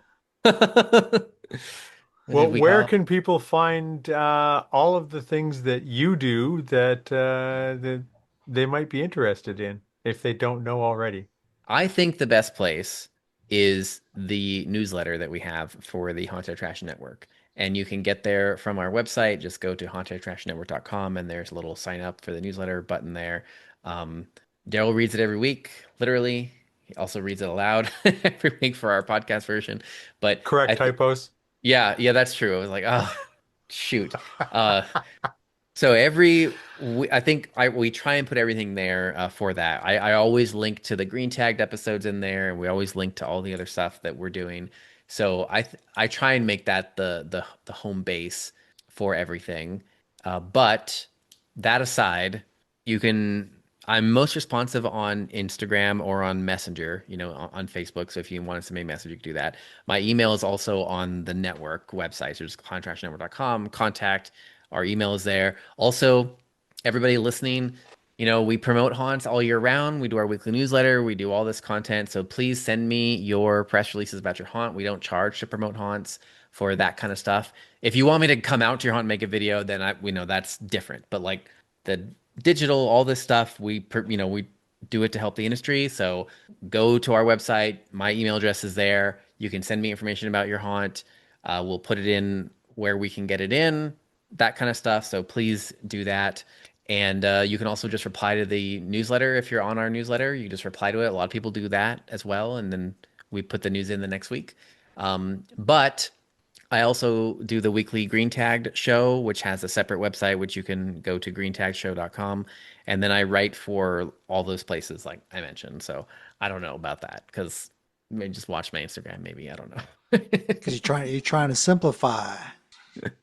Well, here's the thing I'm thinking about, and this is we're like I'm still workshopping this, so you can tell me what you think. But I'm thinking, for the network, really we're basically like the local newspaper. That's what we are for the haunt industry. It's a little Hmm. community paper, and I think that's the role that nobody else does. So it's good because that's what nobody else is doing that. So I think that's the best role for us. But I'm thinking in the larger sense, the best thing I can do for haunted houses is to help promote them because that's the best thing that I can do. And so when I'm looking at some of these other stories, I think a lot of it is like, can I go to the Hershey Park thing, but also could I pitch that to a travel magazine, talking about the evolution of Hershey, or can you pitch it to a different outlet, or could I get it picked up by a bigger station or something? Or what can I do to take these really interesting things that the haunters are doing and try and push them to a larger audience to get attention to our community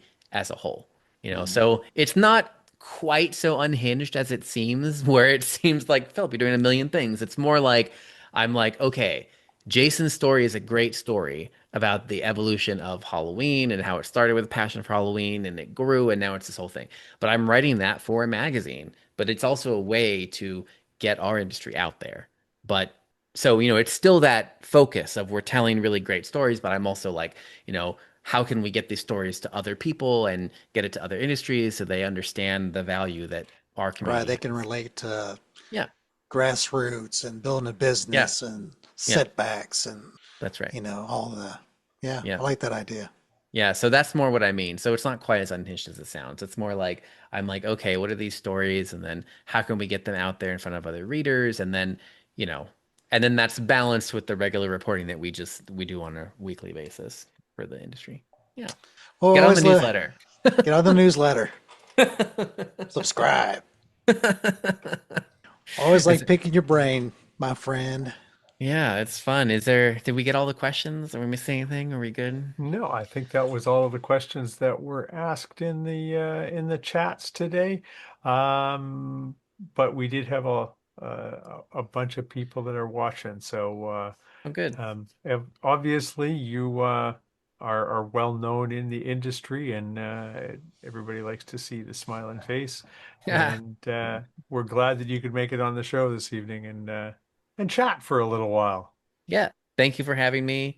If anyone has any additional questions, like I said, hauntedattractionnetwork.com. My email is right there. Our contact form is there. You can reach out to me there or DM me on Instagram or Messenger if you have any follow-ups or just send me news to promote your haunt or whatever. We did just run a big story on all of the Valentine's haunts. And if you were not in it, I apologize, but also send me your information next time. And so, how many stories did you do on Valentine's Day Oh on my the hunt? God.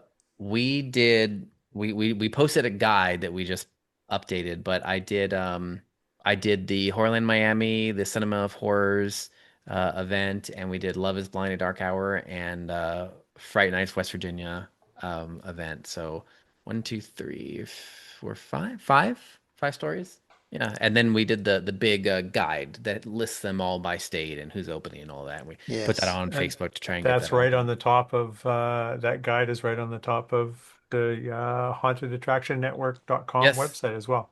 Yep. We're trying to make sure people know that haunts are open for, for So Halloween. go check Get it there. out because that's this weekend. It is. And there are a lot of haunts that are open this weekend because I read them off for the past 3 weeks I every know. time. I kind of two speed those. I was like, all right. I want to hear Missouri. I know Missouri because I think Terror 66 is one of them, and the Darkness I think is another one doing events. But and you, actually we've been fairly having some nice weather, and what nice weather this weekend for Missouri. So we're in about say nice. It's like in the 50s, but it's been here like 5, 0, -10.